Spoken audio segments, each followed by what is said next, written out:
What if the Dark Knight, who has faced the craziest villains in Gotham, is dropped into the Boys, where he meets these villains, but here they are called Supes? How would Homelander react, and how would Vought react to the Dark Knight? Our story starts with Brainiac, who with his portal machine sends Batman to another reality to get rid of him. Batman lands on the Boys universe Earth. He at first thinks Brainiac's device didn't work properly, as the Earth looks normal, but then he sees Homelander flying through the sky and people taking selfies with him. Here he thinks this is just a Superman variant due to their similarities, but notices the fake smile Homelander is putting on. Here, Homelander notices Batman too and makes fun of his dress, as Batman was in his uniform. Homelander doesn't recognize Batman and thinks he is just a dude pretending to be a hero, and takes this chance to entertain people by making a joke out of him to gain more publicity. But Batman here replies that a uniform is not what makes a hero, but heart does. A uniform is just used to cover their identities, and this shocks Homelander and everyone, as Batman sounded like a true hero.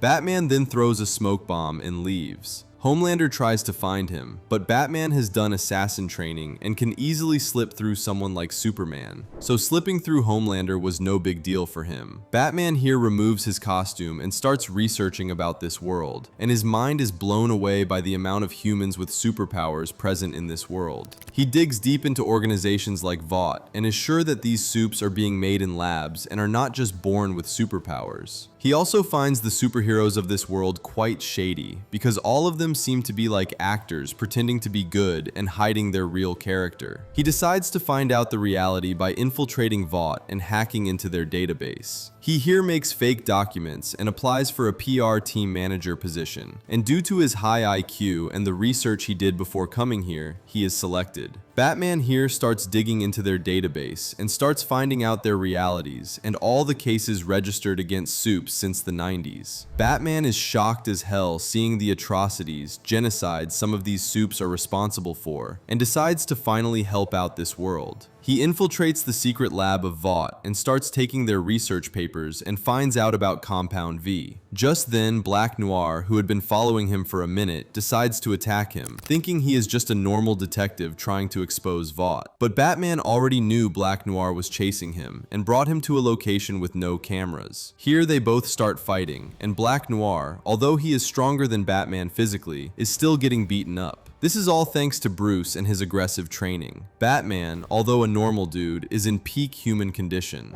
Batman is arguably the greatest human combatant in the world. He has mastered multiple fighting styles and uses a mix of them all to perfect his hand-to-hand combat abilities. Black Noir here is knocked out, and Batman, although he knows this guy must have killed innocents, decides not to kill him due to his no-kill rule. Here he puts on Black Noir's suit and mask and gets out of the labs, but Homelander sees him and asks how he is doing. But Batman here knows that Black Noir can't speak, as he did not speak a word during their fight, so he just does some hand gestures, and Homelander hugs him and leaves without using his vision to check under his mask. As Batman leaves the building, he changes into normal clothes. Now that he has taken out one of the big names in Vought and also taken their research papers and important info, which can get Vought in deep trouble, he knows Vought will come after him and kill him if he stays in the city. So he makes a mini Batcave away from the city where he will hide and take down Vought. He finds out about the Seven, and after going through them, comes to the conclusion that Starlight and Maeve are good supes, whereas the others are total scumbags, with Stormfront and Homelander being the worst of them all. This is like a dark version of the Justice League, with a drugged out Black Flash that kills anyone in his path, a super crybaby version of Superman, an alcoholic Wonder Woman who can't stand up for herself, and an Aquaman who doesn't have any water-related powers. Batman had plans to take down the entire Justice League if they became evil, so taking these guys on is no big deal. The only issue here is that he wants to do it quick to go back to his reality, and he has limited resources. Soon, Vought finds out Batman knocked out Black Noir and stole their important info and research papers, which is enough evidence to take down the whole corporation, so they ask the Seven to take care of this problem. Homelander is pissed at himself for not peeking through Noir's mask earlier, and realizes this is the same guy he made fun of for wearing that bat costume. While planning to take down the Seven, Batman also goes on night patrol to take out criminals and bad supes. This is a safe option for him, since the superheroes of this world either party or or are asleep at night. First, he starts off with supes like Blue Hawk, who are just using powers and fame to harm others, and have the most publicly known cases against them. This way he can start off easy by gaining public trust, and make an example out of these bad supes. After taking each bad supe down, he makes their crime public and calls it vigilante justice. Day by day, Batman gains huge popularity, and the world, which was once dependent on the Seven or other supes, now looks up to Batman. Batman, although he doesn't like fame,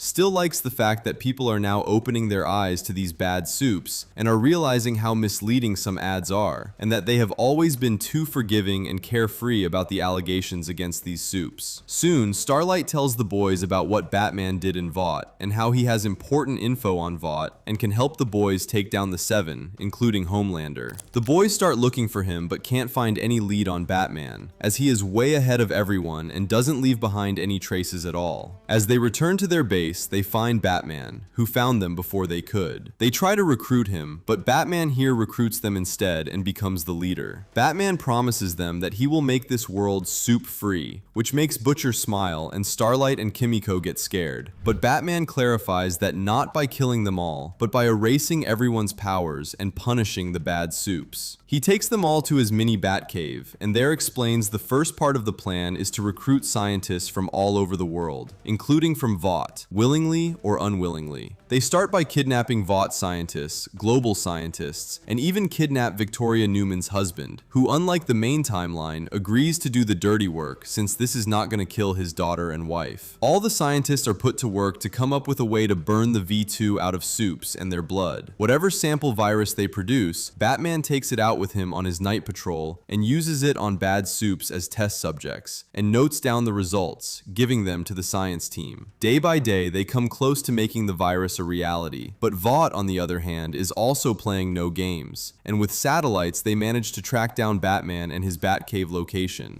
They send Homelander, Black Noir, and the Deep to deal with it and kill everyone present there. Starlight alerts them about this, and Batman also notices Homelander flying above his hideout. He knew Homelander couldn't see through zinc, and made the Batcave covered in zinc. Homelander can't pinpoint the exact location of the Batcave, but eventually notices that only one spot is made of zinc, which he can't see, and blasts through it and finds Batman and the boys' hideout. The Deep and Black Noir start killing the scientists working on the project, and even kill Victoria Newman's husband. Batman here asks Frenchie to escape with the virus, and before Homelander could chase Frenchie, he here releases a zinc bomb, blinding Homelander. Black Noir tracks down Batman and starts beating him to take revenge for what he did earlier, but Batman here again beats him badly. Homelander hears the noise and sees a black silhouette, very much like Batman's uniform, as it is also black, and shoots his laser in that direction, but it was Noir who he kills by mistake, and he starts crying, as Noir was the only one in the Seven he considered trustworthy and saw as a friend. On the other hand, the Deep starts attacking Batman in the smoke, but Batman throws water at him, and the Deep laughs it off, saying he gets stronger in water, but Batman here just smiles menacingly and throws an electric batarang at him and shocks the Deep. Thanks to the water balloon he threw earlier, the shock is even stronger. Butcher uses this chance to kill the Deep for good, which makes Batman realize how far gone Butcher truly is, as he was enjoying every second of killing the Deep. Seeing Butcher's rage, Batman sees what he himself could have become if he let go of his morals and ethics. Batman and the boys escape while the smoke clears out, and we see Homelander, who was mourning his favorite Seven member's death and swears revenge on Batman. Here, Homelander, in the Vought Towers, makes a plan and calls in Edgar. He asks him to arrange a supe army to overwhelm Batman, as he realizes Batman is really intelligent and tactical, but if they overwhelm him with numbers and power, he won't be able to do anything, as he at max is just stronger than Noir. Stormfront comes and comforts Homelander, then tells him that Batman has been taking out bad supes with a supe power erasing virus and could do the same to Homelander, which scares Homelander as he can't imagine himself without powers. Stormfront here suggests that Homelander get the V1, with which he may have a better chance of surviving the virus. On the other hand, Batman already figured out the upcoming attack on him and the boys would be the last one, and starts preparing for war. He asks the boys to be ready with virus guns while he himself prepares a suit and gadgets. Here, Batman asks Starlight to join the war and also recruit Queen Maeve, as he knows she also isn't really a bad person, just got caught in a bad system. Starlight here asks Maeve, and and she instantly agrees, as she wants to die like a real hero and also hurt Homelander and the system that corrupted her. Soon the plane crash video of Homelander is released to the public, which, although they dismiss as AI, now that Batman has opened their eyes, they kinda doubt him for it, and the majority still believes that Homelander is also a bad soup. Homelander, seeing this, gets even more angry and asks Edgar to prepare the army, as he is ending Batman and the boys today. Soon the military finds the boys' location and starts attacking them, but Batman and the boys take care of them pretty quickly. Just then, the Seven and a soup army arrive to finish them. Batman here releases his drones, which he made specially equipped with the virus, to take down the soup army, and he uses some radiation bombs on Homelander, which, although they slow him down, still are not enough. But as soon as Homelander tries to reach for Batman, Maeve attacks him, giving them the chance to finish off other members of the Seven. A-Train, thanks to his speed, starts punching Batman, but just then Batman attaches a bomb to his leg, which blasts off, taking out his speed. Then Butcher comes in and breaks all his leg bones,